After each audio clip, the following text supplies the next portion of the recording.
Hello everyone. So, very long time since I've done a video, and there's many reasons for it. I've just been tied up with a lot of other stuff. One of the things that I've been tied up with, in a really weird sense, is 3D printing. Now, I was able to purchase a 3D printer from a gentleman off the Night Vision Builders group on Facebook called Paul Elliott, and because of Paul, I'm now heavily engrossed in 3D printing, but in a good way, and it still regards to night vision.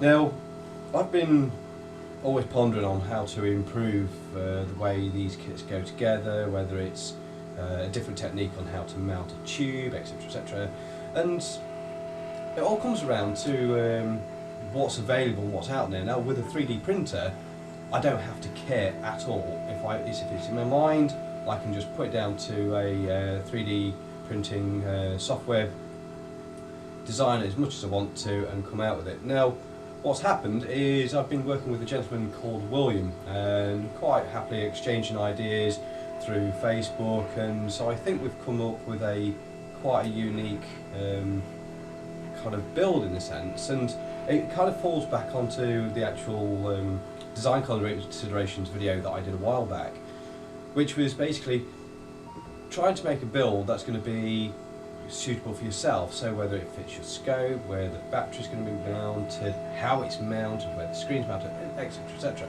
So in doing so, what we've come up with is something like this. And essentially, what's printed at the moment is the lid to go on top here, and what will happen is your battery will sit within the top.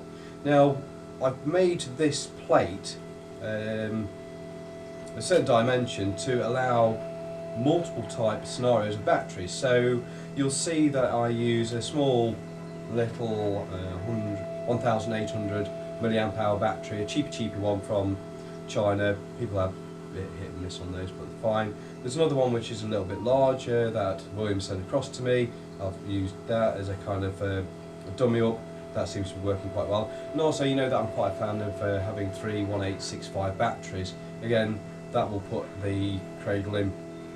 Now, this is almost like just a little teaser, taster video, and once my print is going to be complete in probably, I'd say, about 6 hours, hopefully I'll do another little follow-up video showing on how it puts together, and then I will, once I've got this fully complete, I've just got to finish off the back end, which will be the, well, you want to call it a lid if you wish to, but where the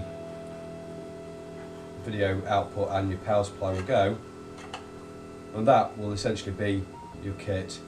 Got a little kind of pinch grip there that this will fit at the moment. I reckon the dimensions are up to a 44mm scope width, so that's quite good. And also I've got a shim that will actually fit in here. You can reduce it down, so I've got another one which is a 40mm. I've got a Hawk scope now on my air arms, and that will fit quite nicely. So fingers crossed, that might be a little bit of a nice one to build. Unfortunately, it does take an absolute age to print these things off. I mean, I can't wait till we're almost in Star Trek land where we can just print these things off and it happens within a couple of seconds. But 6 hours for this one. This total print time took 15 hours, but I think I can reduce that with some software changes, etc, etc.